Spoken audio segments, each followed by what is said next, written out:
Welcome to the Floor Academy podcast. I'm your host, Kyle Hadeen, owner of Illustrious Hardwoods in the always sunny Mesa, Arizona. With me this week is Bethany Mattingly and Rod Von Busch. They are a part of the Kentucky Floor Covering Education Committee. And we're going to talk about why it exists, what they're doing, how they're attracting new talent to the industry, how they're training them, and then getting them placed into a career path within the floor covering industry. Why are we doing this?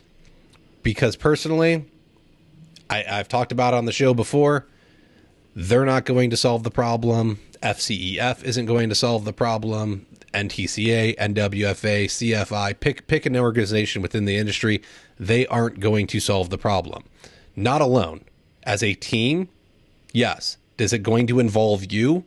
Yes. How much do you care about this industry? Get involved, step up, make a difference. That's what we're getting into. We're going to find out how they set it up, why they set it up, what they got going on, and hopefully how you can repeat this in your area, because that's what I'm really after. Is I want people getting together and finding a way to get that next generation into this trade. This trade changed my life. I think Rod would say it's treated him very well. Bethany probably has a great story as well. But in the few short years I've been here, my life is 100% flip side from when I entered it. And I feel an obligation to want to move this industry forward in a positive way. I want other people to be able to experience what I've experienced, and what I see within the industry right now, that's not happening. It's very disappointing. So we're going to dig into that in just a minute. First, if you're watching the live video, back behind me, I have a 40-inch Sea Lion manual tile cutter with LED from Behui. Go to the Facebook group, the Floor Academy Facebook group, find the pinned post. It tells you how you can win it. Okay, there's a couple of steps. It's not a lot. Go follow them you can do that all throughout the month of March. And then in April, we're going to give it away. I have to ship it off to somebody. I'm not going to lie, folks. If somebody from Arizona could enter and hopefully win, we will meet up and I will get it to you. And that saves me a little bit of time and money. But at the end of the day, if it's got to get shipped and it's going to Maine, it's going off to Maine. So we'll take care of it. On behalf of Behui is a leading tool manufacturer for professional tiling installers and construction professionals, focusing on large format tile cutters, installation tools for all types of ceramic, tile, and porcelain. With hundreds of products, Behui continuously focuses on innovation and product improvement based on the needs of the market. Their goal is to provide the highest quality products available and to be the tool manufacturer of choice for professional installers globally. Better Tools is proud to be the exclusive USA distributor of Behui products. Don't miss your opportunity to win the new 40-inch Sea Lion manual tile cutter with LED light. Find the details in the Floor Academy group during the month of March. The giveaway to take place in April.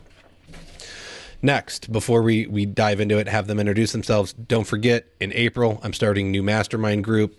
And if you would like to get in on that, if you need the accountability, you need help with the goal setting, look, you're here, you're listening to this podcast. You're probably the same as me.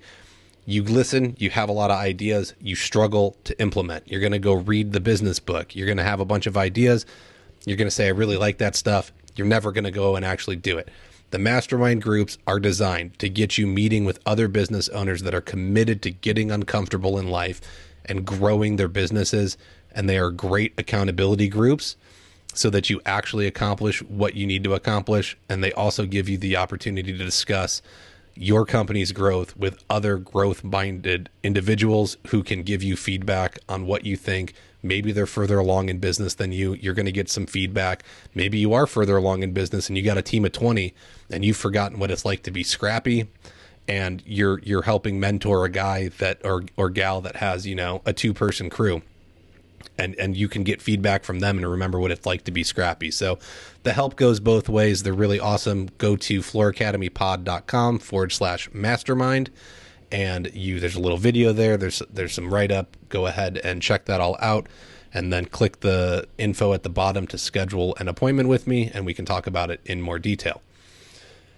All right. I'll shut up now. I apologize, folks. We'll get into it. Bethany, why don't you tell me who you are, what you do, why you do it, and then Rod will have you introduce yourself afterwards.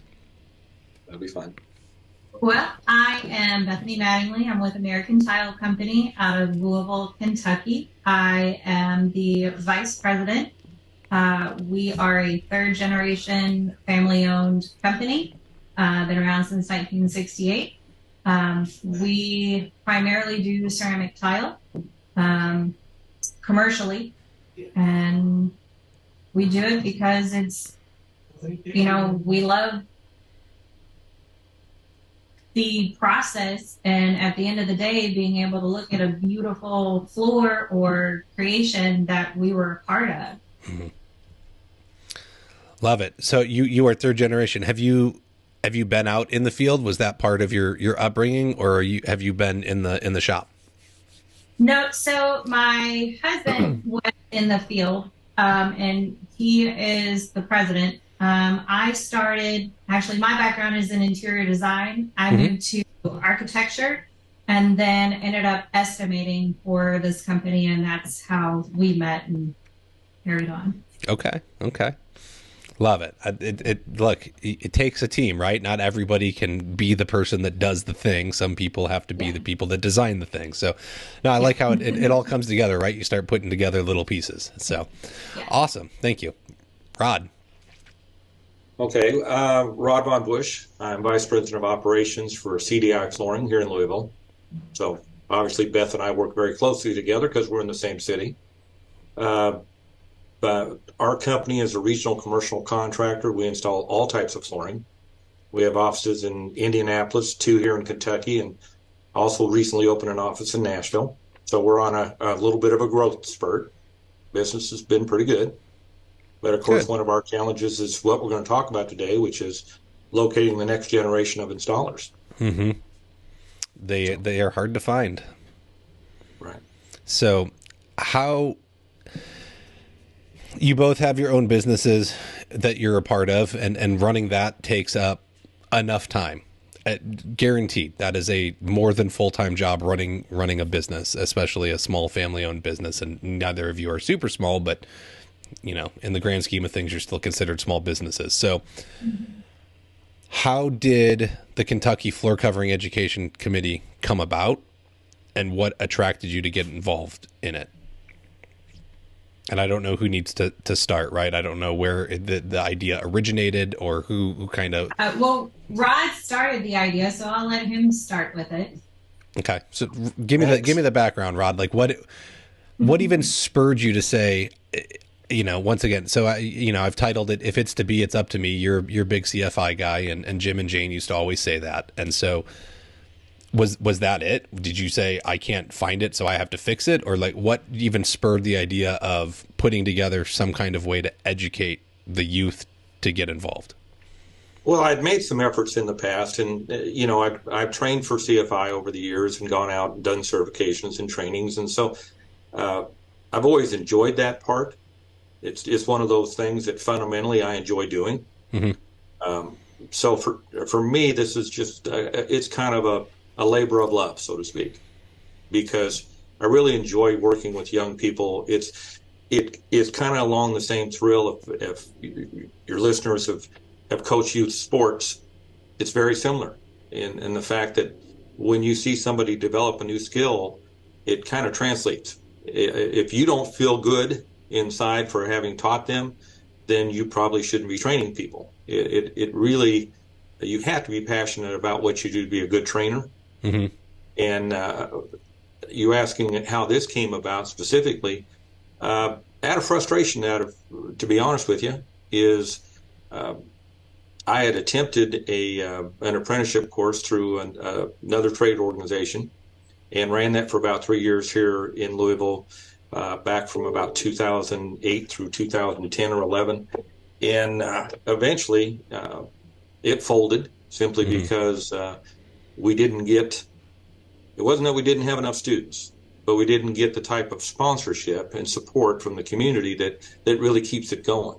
Okay. And what makes this organization different is I came to the realization that I just cannot do this alone.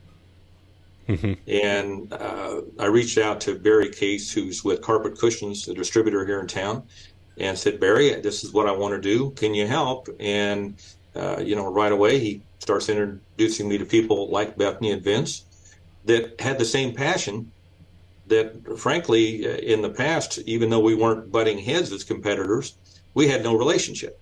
Okay. So it's been a really interesting dynamic in that we have brought in our committee, we have invited retailers, commercial contractors, and distributors here in Louisville to get together and make something happen because it's affecting all of us.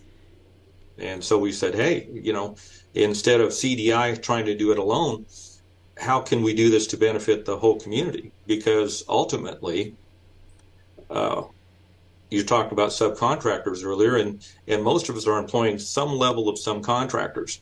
Mm-hmm. Well, subcontractors tend to be a little bit on the transient side. They may be working for me today and Bethany tomorrow. So we can't look at it as, hey, what can I do to just impact my company? We have to look about how do we impact the pool of installers that are available to all of us. Yes, totally agree. So it was really surprising how easy it was to make the invitation, say this is what we're thinking about doing, and I know this seems amazing and it will to people, but we contacted 11 people and they all said yes. I do actually find that amazing. I'm not going to lie. I expected some people to say, oh, I just, because I've been down this path before where it just seemed like you had to do a lot of arm twisting to get people involved. You put on seminars and stuff and you can advertise and market all you want and 10 people show up. And you think, gosh, there's 300 installers I know alone in this town and I get 10 to show up for a seminar. Correct. So that was kind of some of the frustration I'd been feeling over time. And to be honest with you, I just decided that if I'm going to do it in my career, and yes, this is gray and balding and I better get to it, I needed to start now. Okay. And with some really good team, we've been able to make some stuff happen. No, I mean, you make a good point, right? What's the saying, right? When's the best time to plant a tree? 20 years ago. What's the next best time? Today, right? We got to get it done. If we don't start now, we don't start at all. And Bethany, I want to find out kind of what your thoughts were when Rod contacted you. But I get your frustration because for about a year straight, I was organizing events in my local area in Phoenix to get together once a month at like a different retail shop, and it was open to the product manufacturer reps, retailers, installers, whoever wanted to show up. Anybody could come to this, right? I've started a Facebook group for Arizona and I put the information out there. And it was like the same. There was like a core group of probably like 8 people, but usually like 6 would show up, right? Somebody would miss and somebody else would show up. And I did it for a while, and then I was going on a trip and I didn't plan one month, and somebody reached out and they were like, hey, are you going to do a meeting this month? I was like, no, I don't have time. I'm out of town. Like, if you want to do a meeting, just make an event in the group and run it, right? Like, you've hosted before, you're good. And nothing. And then I was like, all right, so if I'm going to put a year into something, like, if I have to do all the work, I can't keep it going. I need help. And then we just had an event at a distributor for one of the vendors. And I put, once again, like the Facebook group has grown. I think there's like 250 plus members in there now that all got invited to the event. They had a month notice. I think like 12 or 15 people definitely, they clicked the interested so they would get like notified when it was going to happen. And it was 3 of my buddies that I talk to on a regular basis, always involved, don't even need the information, but that's who came out to support the rep because we all love our rep. And it's really disheartening to see that. And so I'm very surprised that you even say you called 11 people and everyone was like, done, we're going to do this. So Bethany, I want to hear like why you were willing to jump on board and it wasn't something you hesitated about. And then I want to kind of dig into like, how did you find these people that are so motivated to help you do it? Right? Was it, I don't even know what to look for, I guess. So I got involved with this, what do you say, Ron, maybe 6 months ago, something? like that. The committee had already. It's been almost a year, Beth. I mean, Bethany. Yeah, I know.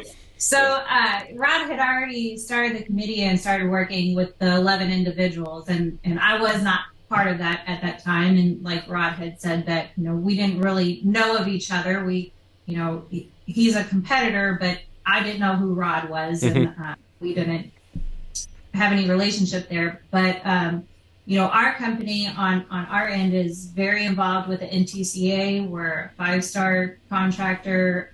Majority of our lead guys are CTF certified. We get very involved, and much like Rod, believe in the education and continual education. So we had already, tried to do an apprenticeship program in-house on our own for several years. But that was limiting with the state rules on how many helpers, and it wasn't financially feasible to continue going with the restrictions that they had. So we were already looking for other ways, just like everybody else. How do you get new blood in? How do you promote the business? Where do you find the people? And it was always a topic at TSP, at coverings, that everybody has the same issue. And I caught wind from Barry, the carpet cushions rep. He said, "Hey, there's this guy in town. He's doing this. I know y'all talk about, needing people and what can we do, and you might want to check it out."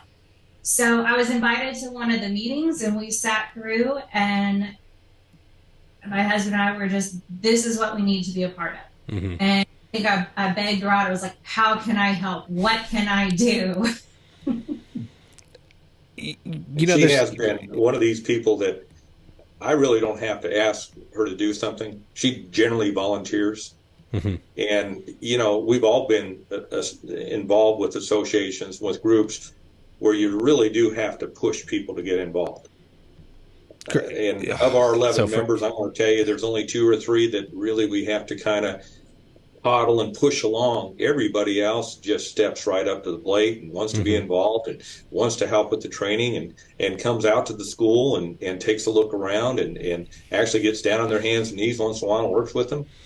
Bruce Jones, who's with Carpet Mart here in town, is got the world's greatest attitude as far as I'm concerned. There is nothing that man won't do for his installers. And yes, it sounds like an advertisement for Carpet Mart. I'm certainly not suggesting everybody go to work for Carpet Mart. But Bruce is just as genuine as he could be. And that's what's been a surprising benefit of putting this group together, is the relationships and the people that I've been never knew or knew just in passing that I've been able to get a little closer to and realize, as we all know, there's a lot of great people in the flooring industry. Yes. Well, and I think you're like you said, right? You're being able to get outside of your normal zone and network. If we're just stuck in our business and we only know us and the installation crews we usually work with, we're missing out on a lot of potential, because I know that just from the formation of some of the local community Facebook groups across the country, somebody might get slow at one point and they've got a helper, or God, I can't believe I said that. They've got an apprentice. Sorry, folks, I know it's my pet peeve and I broke it. They've got an apprentice and they may not be able to keep them busy, but they've got, Bob or George that they can call and say, "Hey, can you take my guy for a week?" And, they'll swap them over and get them some work, right? The contractor may not be making money that week, but they're taking care of their people because they're able to swap them back and forth, or they're able to sit there and say, "You're not my competition. I now know that you do really good work. This project's way too big for me. Let's tackle it together," and be able to come and work on it. No, Daniel, I'm not supposed to be installing floors. I don't do that anymore. Remember? Only occasionally when I absolutely have to. Sorry, getting comments. It's so I like that you're pushing it, right? You're not afraid to work together as a community to strengthen an industry. So you have a mindset that I don't know that a lot of contractors have. Sadly, right? There's a lot of closed-minded individuals. I don't want to train my apprentice to be able to do everything on their own, because then he's going to leave me and he's going to go steal the work. my argument to that is the work was already there. You were giving it to him. So if he leaves, he's just going to take the work that he was getting anyways. And you're still going to get the work that you were getting, right? If you each landed a job and you could get it done in 1 week together, or and it took you each 2 weeks by yourselves, no work was pulled off the table. You're still getting the same amount for each of you. So why not teach them how to do it properly? Why not invest in them and give them a future, and teach them about the business and how you run it and why, and really pour into it. So I'm sure you get a lot of argument back from some of the independent contractors that might be listening in, but I agree with you. And particularly now, if you go back to the Blackstone survey that was done several years ago, that really did a terrific job of illustrating just how short we are in manpower. When they're talking about hundreds of thousands of installers that are going to be needed by the end of 2023, yep. And yet we're only growing at a minuscule rate by comparison.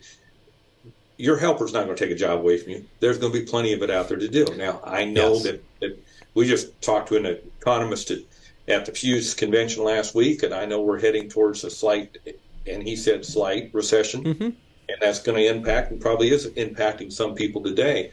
But those things don't last forever. No. And so you either plan for the future or the future leaves you behind. And I've always found that the better educated my assistants or apprentices or whatever it was, the more productive and the more efficient I was and the more money I was making.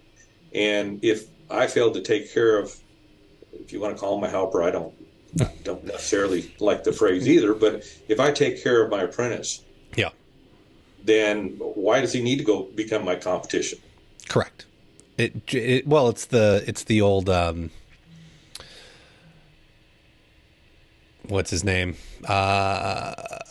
Richard Branson. He says treat them, teach them so that they can leave, but treat them well enough so they don't. Give them the keys of the kingdom, because if you're treating them well enough, paying them well enough, giving them the benefits they want, they're not going to have a reason to go anywhere. Most of these people, you want to know why I left? I'll tell you why I left. I left for the reason everybody else did. I was getting a $150 day rate, being paid illegally as a 1099 subcontractor when I was actually an employee. And there was no room for growth. There was nowhere for me to go to make more money.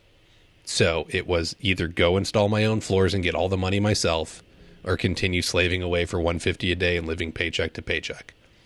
Not going to happen. I'm not foolish enough to do that. So, of course I'm going to leave. But I went and found ways to educate myself to cover the gap of what I was taught.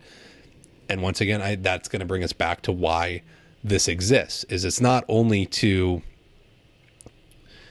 find new blood, but it's to make sure that they're not getting an improper education. And so what kind of things are you doing through the education committee to ensure proper training and standards are taught, and not only just taught, but driven into a core and made sure that, people have, that's the bare minimum standard. You have to go above and beyond this to be really great.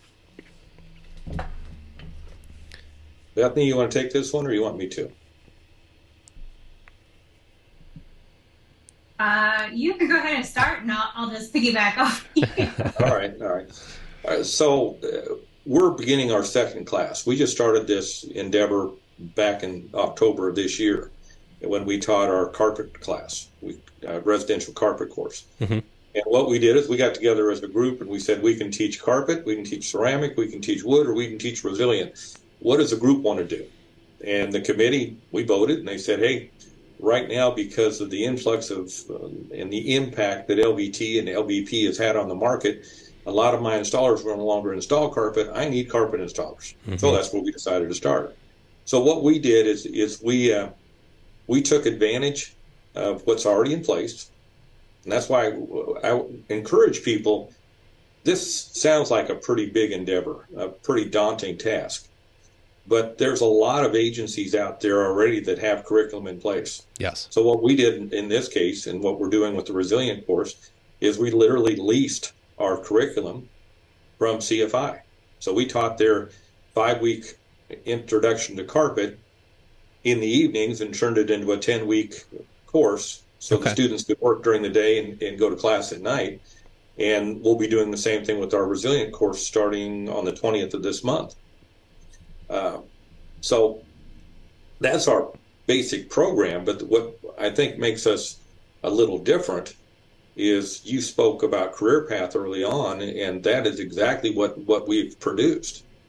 Our students come in knowing that upon completion of the course, that they will be hired by one of us that are sponsoring the students. So everybody throws money into the kitty. We all share expenses, and we all draft, literally, not by choice, it's a blind draw, who we're sponsoring. And then upon completion, Mike, David, John, whomever it might be, or Sarah for that matter, because we've had some young women in our courses, and we'll have this time around too. If they draw American Tile, then they'll be going to work for Vince and Bethany as their employee. And we all start out the same plateau. We're starting out at $18 an hour with benefits, though. Keep in mind, it's not just $18 an hour. They have health insurance available to them. They have all the benefit packages that any of our other employees have. So just seriously, thank you. I preach about this stuff, and it doesn't way to step up and be an amazing company and go above and beyond, and not only start at a better rate than $12 to $15 an hour, but then to throw benefits on top. Thank you. Well, there are sectors of the company or of the country that $18 doesn't sound like much. In the Midwest here, it's still a pretty good rate. I've got people I know of companies that are in California and New York that would try and start you at like 15. I know it's not going to cut it, folks. Okay, I can go to McDonald's and get $12 to $15 an hour. I can get almost $18 an hour if I can show some form of intelligence and be an assistant manager. So we're going to have to do better as construction. I'm sorry. Early on in our discussions, that was one thing that we focused on, making sure, that we were at a competitive rate to attract those who make people, want to go into this career path. Of course, money isn't everything, but you have to have a living wage, and we all agreed that was appropriate and attractive for our area for a starting wage. Yeah. Well, it's not a ton when you look at what somebody can produce in a day, even as an apprentice with very low skill level. The money can. The return on investment is there. There's no reason that somebody can't at $18 an hour, even with full benefits. Maybe your labor burden's what, 28 an hour. So $30 times 8, $240 a day. That person's not going to last long in my company, and I'm sure they wouldn't last long in yours if they can't produce a bare minimum to break even for you in labor a day. Even doing carpet as a new person, if they can't speed up the installer by $240 a day, there's definitely an issue. So I think a lot of people get hung up on it. It's so difficult, it's expensive. It's not. If you can't produce, you're not cut out for the position. So let's find somebody that is. So we're taking individuals, both male and female. And by the way, I preach it all the time, and Bethany, I'm sure, would agree with me. There are plenty of women that are capable of working on the installation side. The old concept of lugging, 50-yard rolls of carpet around on your shoulders is not completely gone. But particularly on the commercial market, we're working with modular products that you don't have to do that. So it's still tough physical labor. That's where I started my career, was on my knees, and spent 20 years installing, and still go out and do some when I need to train people. I'll go out and work alongside them. But as you said early on, it's been very good career for me. I mean, I do okay, you know. And Bethany said, money's not everything, right? It's nice to have a lucrative career path, but I think you both would attest to it's very rewarding and fulfilling to be able to go and help somebody turn a project into everything they dreamed of. I know before we got into the episode, Bethany, you said, you were doing design and whatnot. And so you get to see your design come to life. That's very rewarding. The architect, the general contractor gets to see it go from, a pile of dirt to the amazing building that was put together. Installers get to see that, the floor get covered with whatever they put in, and that's their hard work. So there's more to it than just money to make it enticing. The money's the easy part, to be honest. I think we'd all agree with that. The money's there. You just have to know how to operate to get it. But the hard part is finding, I think, the individuals that are passionate about it. So maybe, Bethany, let's start with you. And if you're out actively recruiting, where are you going to try and recruit kids and find people that are passionate about getting into floor covering? And then Rod will have your answer. So us as a company individually, I mean, we reach out to anybody and everybody we know. We personally are lake people. So, when you're on the lake, you tell people, hey, this is what we do. We're hiring. Do you know anybody? If we're out and about, we tell that. I've got teenage kids. I tell them, hey, if you know anybody in your school, point them out to me, or tell them to give us a call, try to talk to, do the job fairs at the high schools, or, there's a variety of groups out there that try to get people jobs or a pathway for careers, and try to get in front of them. It's the same pot for everybody. It's the same pot that KFCEC is pulling from. It's just this committee has produced more of that pathway, an official pathway for individuals to create a skill that makes them desirable. Okay. So you're getting in front of anybody you can. It's not, and it sounds like even if you don't need talent, you're always hiring regardless, because if you can't hire them now, I can put you on a list and you're number one candidate to call when it becomes time. Absolutely. Okay. Which that's a lot different than a lot of small time contractors. It's, I need a guy now. And then, nope, not hiring. I don't want to talk. I don't want to interview. I don't want anything. And so to be open to it and be able to keep a revolving door or a list is, I think, going to be very important. Rod, what are you doing? How are you going out and finding talent? Well, as an association, we touched base with most of the nonprofits here in town and said, here's what we want to do. If you're working with young and troubled youth, we're willing to take them in and teach them a trade. Everybody talks about the more traditional path. Well, we got to get into high school. We've got to get in front of the students before they choose to go off to college. A lot of those students belong in trade schools. It's a better pathway for them, and we all know that. I mean, we talk about this as an industry over and over again. But you will find it tough in some communities to get in front of the right people at the high school level to be able to even get in the door. And believe me, they have plenty of opportunities to fill up their deal without asking a bunch of floor covering companies to come in and talk about installation. So there's a lot of options for that school administrator on how they want to program. Yeah. So I'm not dismissing that. I think it's a great concept. But I'm really proud of our group. We just, as we finished up this first class, and we looked at successes and failures, because it's a work in progress. I will tell you, I think we have a good program, but it's going to get better. It's going to get better because we're determined to make it better. And so as we sat down and talked about how could we do some things different, that was very top of the list. How do we get better students? And certainly we work with the Goodwill here in town, and several of their students will be in the class. And we're happy to help those. We are generally happy to help those young adults find a career, because a lot of them have been pretty unfortunate in life. And if we can get what we need, which is a good employee out of it, and give back something to the community at the same time, it really feels like a no-brainer to me. But I'm real proud of one of our members the other day as we were talking about other places to recruit. He brought up churches.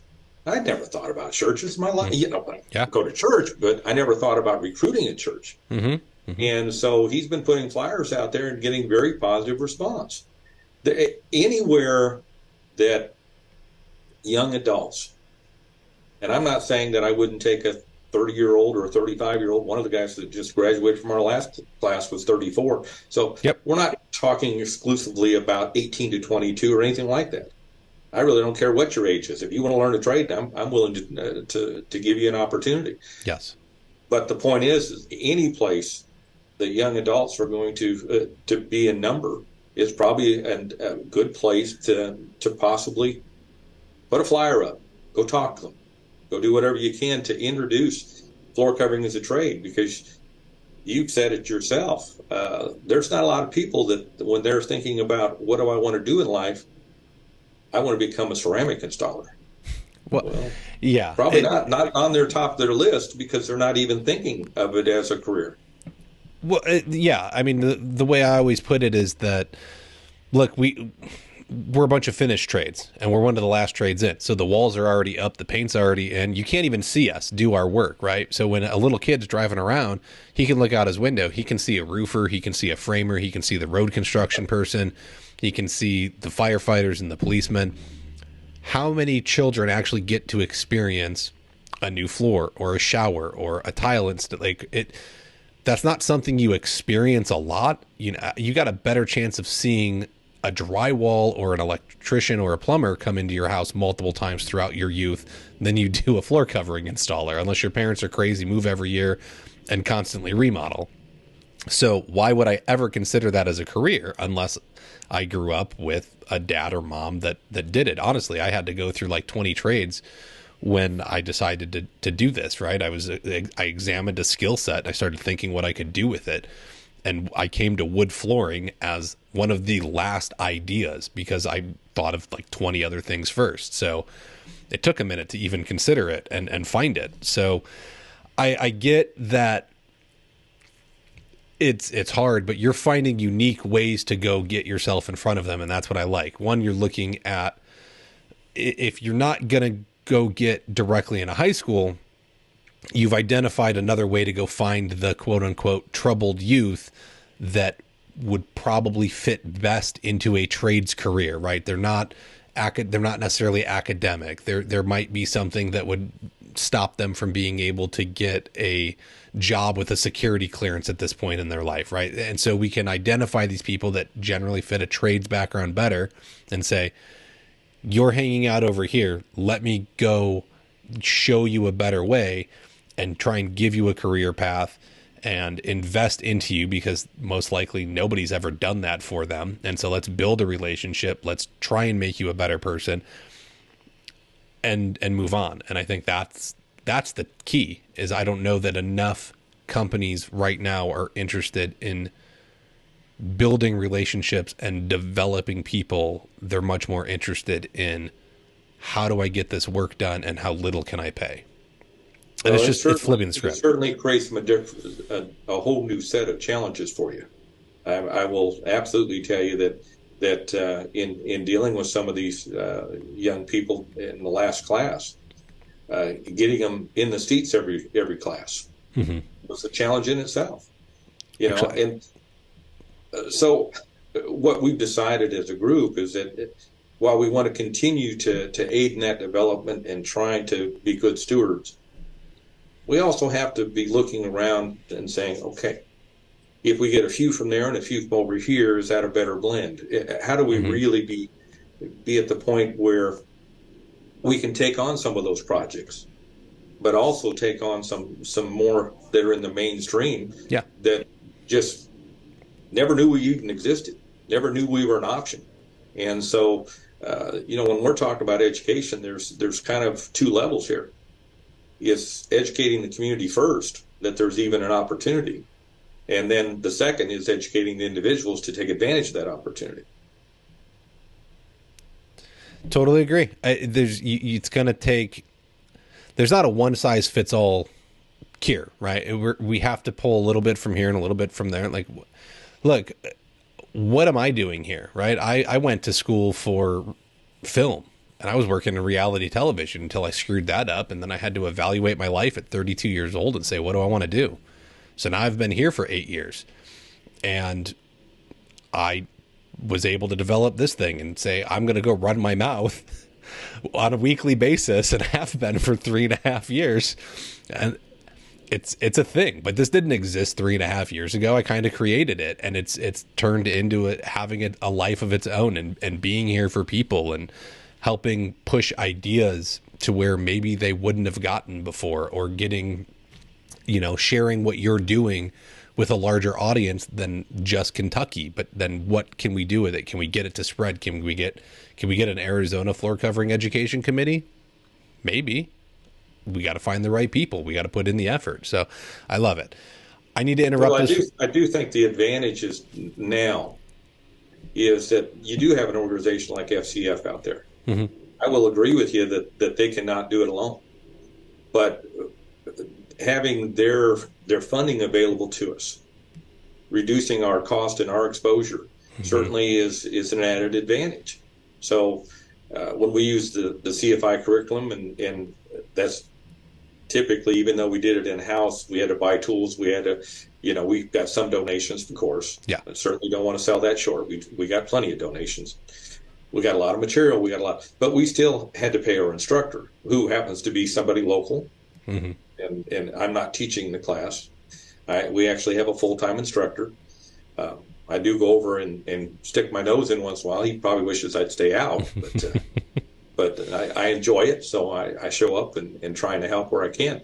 But FCF, with their tuition reimbursement, really makes this a better opportunity than what it was in the past to make something happen, because you're not footing the whole bill now.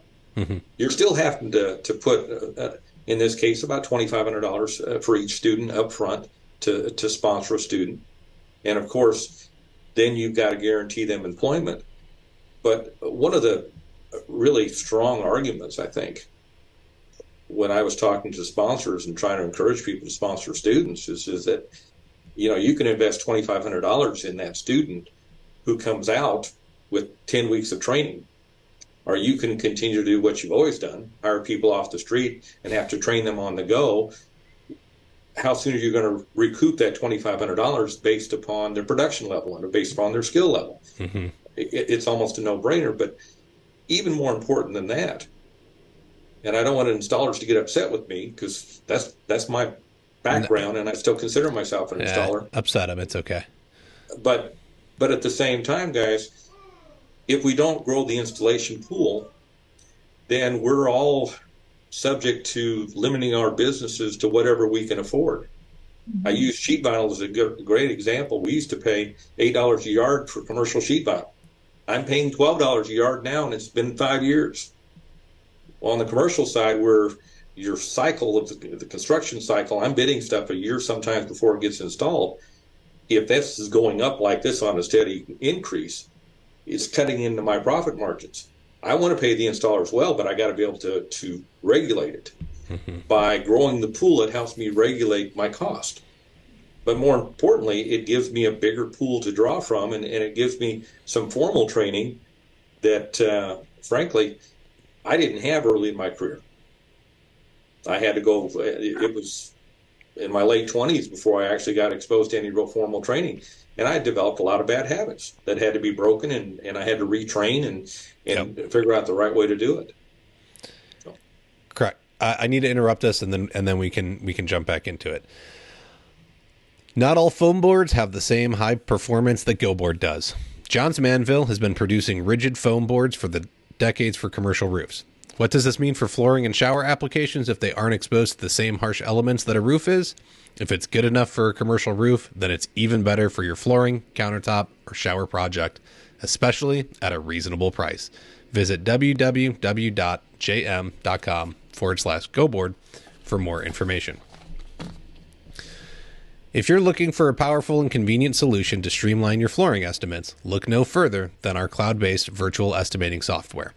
With this innovative tool, you'll be able to create detailed and accurate estimates in real time, right from the job site or your office. Collaborate with your team, manage projects, and access all the information you need to make informed decisions all in one place. Whether you're a seasoned professional or just starting out, this software will help you get ahead in the flooring industry. Try it today and see the difference Virtual Estimates Now can make. Check out the link in the show notes to demo the program or visit estimates.flooracademypod.com. Okay, there we go. We got sponsors out of the way. We gotta give them a little love. They help make everything around here still happen. So we're talking about being able to find a pool, train them, inspire them, work with them, and we need to. The industry becomes very lucrative when there's no one to do the work, right? You can start having people. It's supply and demand. So if there's not a ton of supply, then demand is very high, and we can kind of charge whatever we want. We just went through that with COVID and supply chain issues. So we need to get people in the industry, but we don't need to get people in the industry the way we were, I think, is the biggest key component that you both would agree with. Of you were hiring people, and if they're subcontracted crews, who knows how they were taught, what they were taught. Rod, you were talking and saying I developed a bunch of bad habits. You don't know, and then trying to tell people, hey, look at the ANSI standard, look at the TCNA, look at the NWFA guidelines, whatever it's going to be, and they say, nah, I've been doing it 20 years, it's okay, it works. Oh, well, great, maybe, but probably not long term. And there's a lot of pride involved.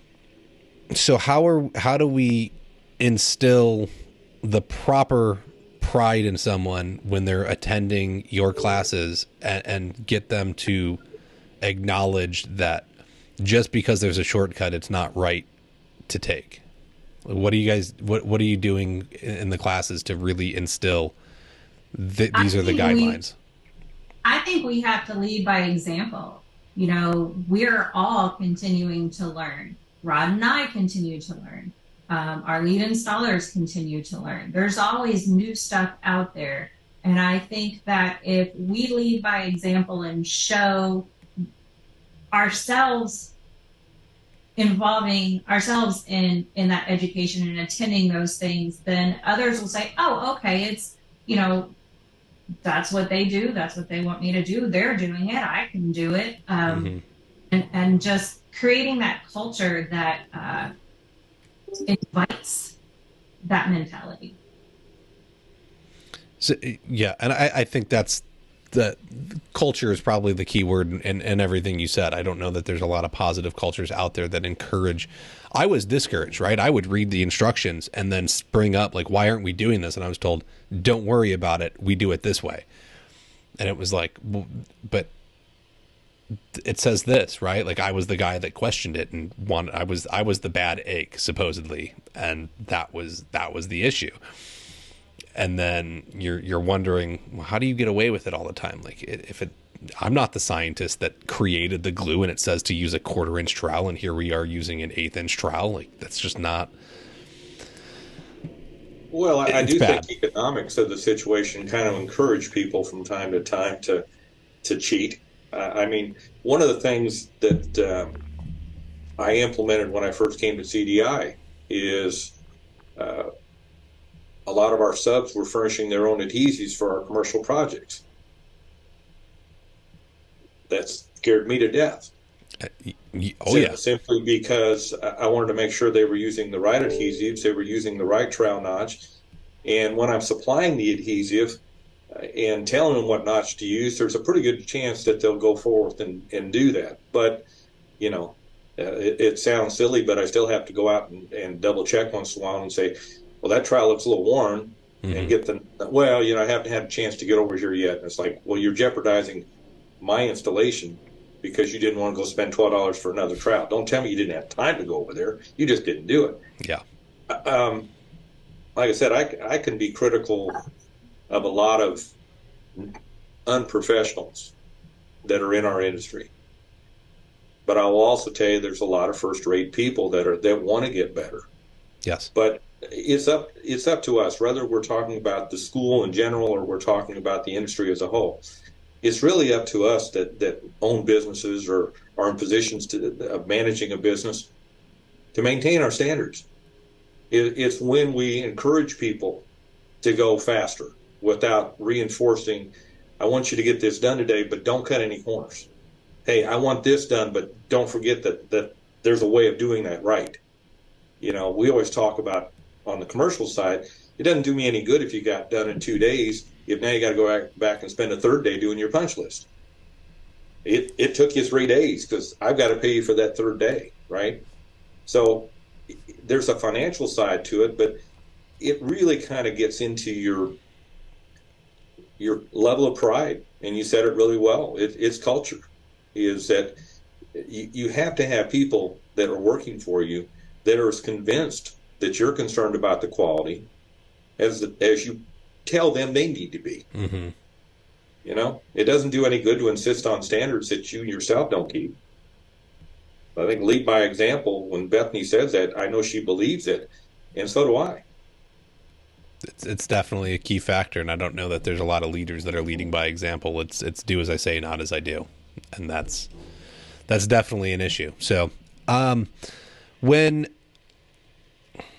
you've set it up, you've run through your first course, you're getting, you were able to lease the training program. You've been able to get a little bit of assistance from FCEF. If I want to try and start something in this oh my goodness, I can't talk today. If I would like to try and start something like this in my area, what do I need to do to get it up off the ground? Because even as you said, right, you weren't going to be able to do it yourself. You were able to find 11 other people, and there's more now that are making this happen. So how many people would I need? What kind of facility do I need to find or lease or get? What kind of vendors do I need on board? What kind of, what's it going to take to get me off the ground and running a 10-week class? Well, I think you start at the ending and then work your way backwards. What's your goal? Okay, we sat down and said, look, having done training myself and knowing that I think the proper ratio is 1 instructor to 8 students, and I don't want to exceed that, then I set out right away and said, okay, let's find a way to get 8 students. And so how do you get 8 students to the finish line? We had to first address, how do you recruit 8 people? Mm-hmm. And then you back up and you say, okay, if we're going to have a career path, how do I get the whole community involved so that we can have some place for these students to go?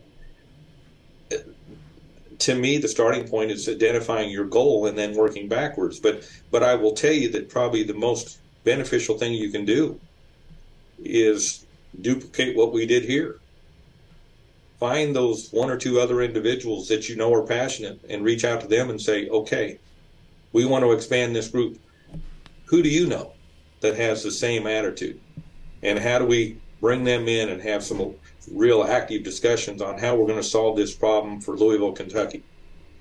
And like I said, you'll be surprised. I tell our group all the time, I tend to take the lead in a lot of discussions and will be a little bit more boisterous than even Bethany, which is a challenge at times. But anyhow, the point is that yes, this was kind of my labor of love, and so I stepped up, and I'm determined to push it across the finish line. But I've told him from day one, if you're waiting for me to do everything, eventually we will fail. Mm-hmm. It takes us all to be dedicated to this path. And so it can't be Rod's program. I know Bethany will tell you, I've said that a million times. This can't be my program. Because if it's my program, it'll fail. It has to be our program, and you all have to not only invest your ideas and some dollars and some additional effort, but you got to be ready to carry the ball when it's your turn. And like I said, I've been blessed. I really have to be acquainted with people here in Louisville that are really dedicated to this concept. So I think in short, it's start with the right people, and those people are going to help you find the answers of the who do we bring in, the what, what are we doing, the where are we going to hold the class, how are we going to pay for it. I think if you get the right group of people in, you will be able to answer these questions for yourself, and run it the way that works best for your group and your area. I mean, is there a framework that if somebody reached out, you'd be willing to share? I understand that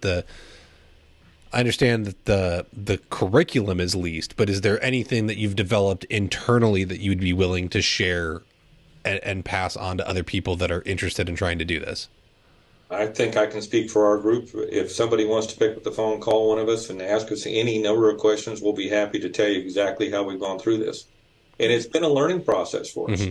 And though we've had some success, and we certainly will tell you that we could probably duplicate what we've done somewhere else, I believe that, it doesn't necessarily mean that you might not come up with a better way of doing it.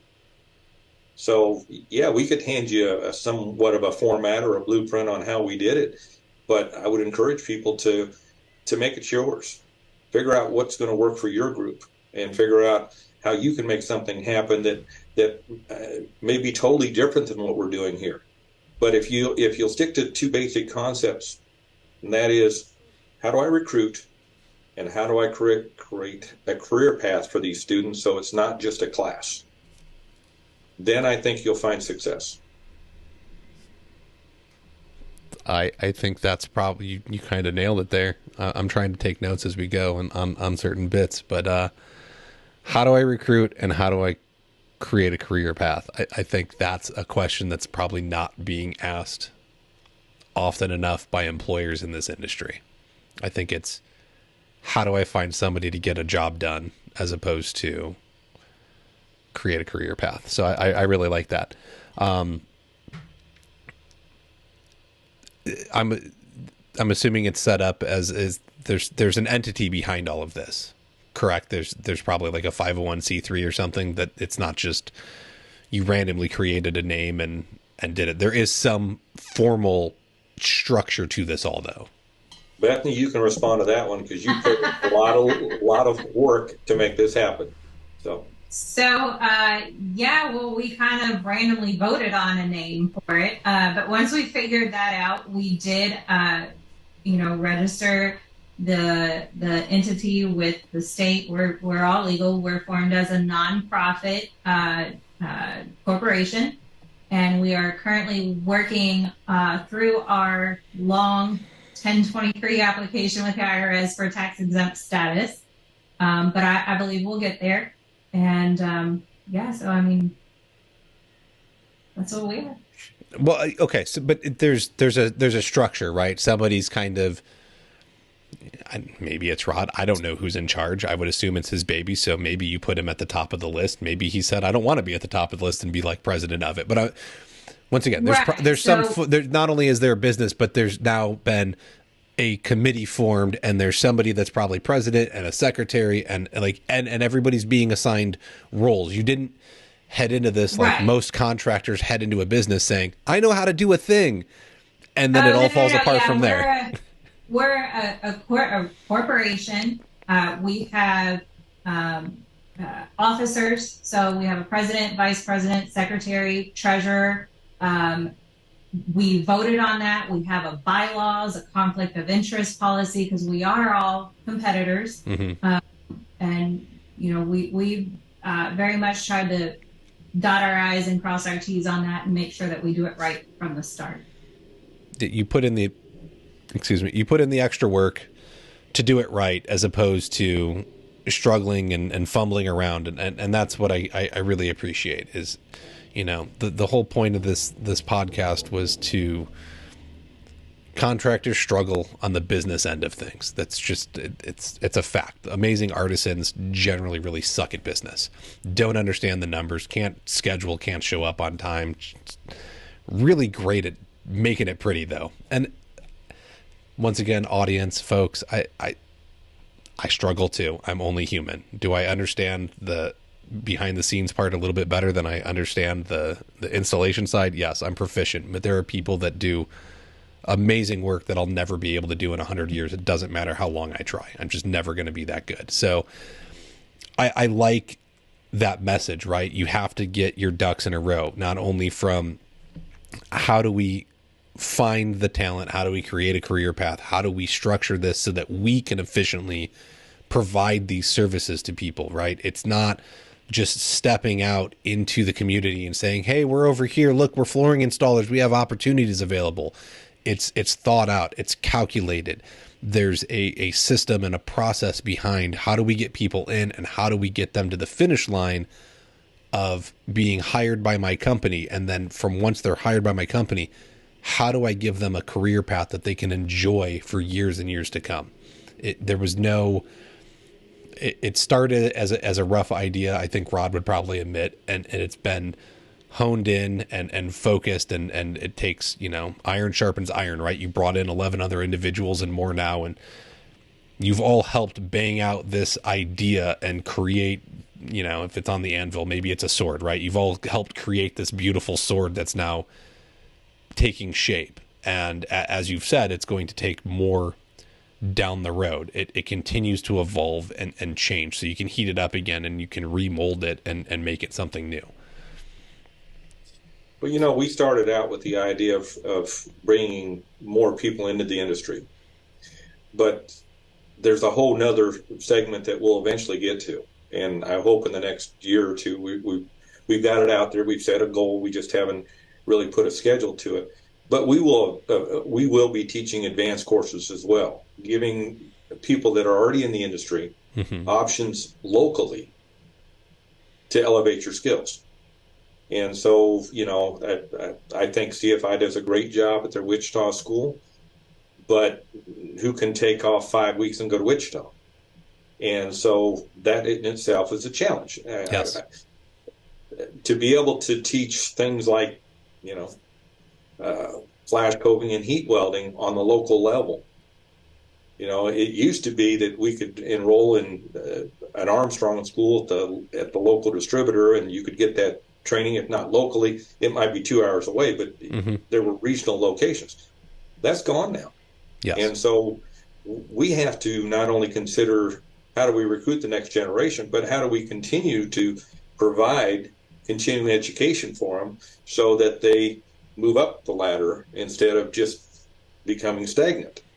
Because I do believe that most people are looking for challenges and looking for ways to advance. So that'll be our next goal. That'll be the next thing that we need to focus in on. Okay, now we're hoping to bring about 24 students a year into the industry as installers. Now, how do we take that crop and make them better? No, it's great, right? You're looking out for the long-term investment, and you're 100% correct that the opportunities that used to be available aren't there, right? I think we'll see if Roland listens and he gives me a phone call, I'll pick on him. I'm jealous of his wall, right, in his office. And he's moved it from one office to another. It's filled with certifications or, hey, you went and did this class and here's a certificate of that. He's talked about it with me, and that's his college education. That says I know what I'm doing as a flooring installer because I went and got all this training. Bethany, we're talking about Roland Thompson, who is one of my better friends. I mean, Roland and I are tight, but we've been teasing Roland for years. And if I knew that we could do that on this podcast, I would have started earlier. Oh, well, I'm sorry, but I'm jealous of his wall because I can't go earn that wall. It's not even humanly possible because the opportunities don't exist. And while the industry still does a decent job of product knowledge, because I can go down to a distributor and any of the major manufacturers is going to be there probably once a year to teach me something about their product, whether it's orange or red or gray or whatever color of the week is in there. Then I've got product knowledge, but there's not always the sound installation knowledge. It's more of this product goes with this product. You put it down and you do it. But like self-leveling, for example, I had to teach myself how to actually pin out a floor. There wasn't anybody to teach me. There wasn't anywhere for me to go and learn. And so it was asking questions and figuring it out. And that's when you're talking about being able to continue further educate people. I think that's what's really important, is you're giving them an opportunity to find somewhere where they can take pride in what they do. And it's going to change the landscape of our industry, because there's plenty of people, Bethany, you probably know, you talked about CTIs earlier because you're doing tile. How many people just, excuse my language, shit all over that thing? I don't need it. It's outdated. It's stupid. It doesn't do anything. It doesn't prove it. That thing gets bashed on so bad. And yet people that take it will tell you it's the hardest 25 square feet they've ever done in their life. And because it's designed that way. I get it. But, the methods are outdated. Great. Can you follow a work order and finish it in the amount of time you were allotted? That's the point. I don't care if there's new methods. Go use your new methods on the job. Can you do them properly? And can you get it done on time when you say you're going to do it? That's the point of it. And yet, no, it's outdated. I don't need it. Show me you don't need it. Prove it to me. Right? That's what I say. And a lot of, oh no, I think people are scared. I think I know they're scared because growth is change, and change is uncomfortable, and we don't like to get uncomfortable. And so we have to find a way to offer these opportunities in a more friendly environment than just trying to stick you in a pod for 8 hours and challenging you to death, right? How do we build you up and make you a little bit more comfortable with your skill set instead of just outright throwing you to the wolves and insulting you? I always tell people if they could attend a CFI convention or go to surfaces and watch the national competition sometime and see the enthusiasm and the pride, the guys that are putting in the time and the effort to improve their careers. If that doesn't inspire you, then you probably don't belong in this trade, because there are some wonderful individuals out there doing some incredible things. And to see that firsthand and to just walk around the crowd and talk to people that are in the same boat with you that you never realized. I mean, it's so easy to feel like you're alone in the world. Well, yes. How am I going to do this? And then you see others that have struggled, but that keep a positive attitude and really set the pace for the rest of us. I encourage people that anytime you can get involved with a group that has got a positive vibe, that's where you need to be. They'll carry you forward. I agree. I wasn't lying when I said this industry changed my life in the direction. I'm very pessimistic by nature. I've met amazing people that have inspired me to better myself, to move myself forward, to find the positives in life, to look for good things, to want to continue to challenge and move forward with myself, as opposed to I was the grumpy guy sitting in the back bitching with everybody else and whining and mumbling that, life's not fair, and that, the boss just wants to screw me over and not give me a raise, and I deserve more. And I was that grumpy guy. Then I started running my own business, and I started putting things together, and I discovered why it needed to be that way and how I could make an impact and help move something that gave me so much forward. And so go get involved. Rod's not wrong. Go get involved. You think the conventions are a waste of time? They're not. If a convention costs you between flight, hotel, and all that fun stuff, let's say it costs you $3,000. I think both of you would agree with me that if you can't find a way to 10x your $3,000 into $30,000 over the next year, you're doing the convention wrong. You screwed something up, and you didn't meet somebody or a contact or have the conversation that you needed because you went and you thought it was only about the product demos that were going on. I don't care about the product demos. They're great. I get to see what's going on. I'm more interested in the people I can meet, connections I can make, and the knowledge that I can learn from them, because there's somebody that knows something that I need to know, and I didn't know I needed to know it until I had the conversation. And that's where this came from. Like, I knew you were out there doing this, but I knew of you, but I didn't know you, Rod. And we bumped into each other, we talked, and here we are. we're putting this together. We're putting the information out there. We're trying to make a difference in more ways than one. It's not just about Kentucky. It's about the industry as a whole. And you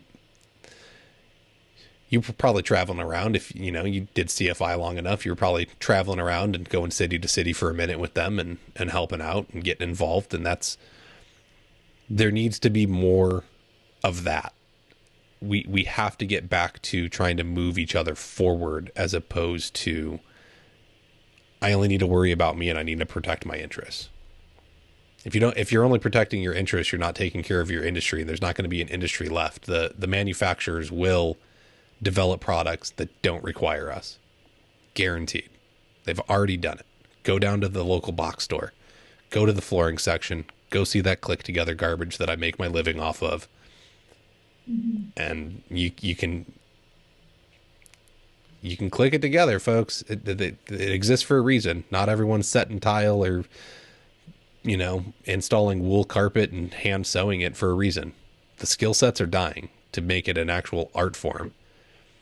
We have to protect it. We have to find a way to do it. And I love the passion that you both have, and the fact that you're invested in finding a way to offer that to a future community of flooring installers. Well, I'll say this too. I think right now, more than any other time that I can remember, and I've been in the industry a long time now, not as long as Rollin, but a long time. And my wall's not near as covered as Rollin. Rollin used to have a business card and tried to list every certification he had. The print was so small you couldn't read it, but he got them all on there. But I really do think it's a unique time. As I go around and attend, I just got back from the Fuse convention and met a lot of the people who are at the very top in the manufacturing community. Mm-hmm. And as we were talking about some of the problems in the industry, they're ready. They're stepping up. They're doing things today that in the past they didn't really feel like was in their best interest. They thought that should be done at the distributor level. That should be done at the contractor level. That should be done by the associations. We're all limited by the number of people that can perform the work properly. And they recognize that, and they're investing in it. And it's kind of fun to see it coming. I'm very enthusiastic about, the manufacturers getting more involved than they have in the past. And there's a lot of people out there that go, oh, sure. Well, you can be pessimistic, but I'm seeing it firsthand, and I'm telling you that they are stepping up and they are starting to get involved. And you know what? One of them gets involved, and that kind of encourages the next one, and then the next one, and then the next one. And you just look at the amount of money that was donated to FCF on the front end by the manufacturers and by WFCA, and you can see that there's now some unilateral support to do what we're doing and to provide the training that's necessary to get the guys that may not have ended up in our field that we desperately need. I agree. I see a lot of big changes. I mean, I've seen a change in how we communicate with each other. Just since I've gotten in the industry, I've seen a change in who the thought leaders are. There's a new generation of people coming up. It does. I agree with you that I believe manufacturers are looking to get more involved and find a way to help make the bottom of the industry, and it's not bottom in a bad way, but if the installers are the base, then we have to build them up and make them successful. And I do see more conversations happening. Manufacturers are talking with distributors are working with installers are able to more easily access manufacturers now. And as we work together, we've all realized this doesn't exist if we don't come together. And I think it used to be very adversarial. It was, well, you're the manufacturers, we're the retailers, and you're the installers, and everyone was out for themselves. And it doesn't work. There's a symbiotic relationship that must exist. It has to get produced. It has to get sold. It has to get installed. And if we don't find a way to work together to make sure all of us are successful, the whole pyramid's going to fall apart. And I agree. I see that things are coming together and better conversations are happening and more people are investing in finding a way to keep the industry alive and successful, and hopefully not go the way of easily installed products, but bringing it back to it is a trade. there is craftsmanship behind it, and it's going to take a little bit more time, but you're going to get a better end result than just something that you can plop down. So all of that said, I want to be respectful of your time. I appreciate it. We've gone a little over. So is there something that we didn't hit on that either of you want to bring up and mention about what you have going on in Kentucky or about the conversation in general? I'd love to say if there's anyone out there that's listening or knows of someone that's doing something similar or has some ideas in their areas, reach out. We would love to talk with you, collaborate, share ideas, because we're all going to get better by working together on the issue. I don't think I could have said that any better. So I think that's a good closing note right there. Beautiful. I agree. I think that's it. Like, it's going to take all of us. It's not any one person's responsibility to change the entire industry, but someone's going to have to step up and start raising their voice, and we need to get other people behind us and go find the other people that are raising their voice in your area and start coming together, and we can all start pushing it the right direction. So I love it. All right, folks, that's going to do it for us this week. Head over to flooracademypod.com, check out the shop. There's really cool t-shirts and for what we got, coverings is coming up. So you need a fanny pack. More people need Floor Academy fanny packs. Let me tell you, dude, come on. They're so fashionable. Who wouldn't want to wear a fanny pack, let alone, that you always get the swag and you never have anywhere to put it. So then you'd have a really cool place to put it. Plus, I'll make a deal. You get Roland to wear one and I'll buy one. Oh man, I might. Okay. I like this deal. All right. I will look into this. What else? We got fun stuff over there. Go check that out. Head over to patreon.com/Floor Academy. If the show's helping you out, helping you move your business forward, $5 a month goes a long way in helping me continue to do what I'm doing over here.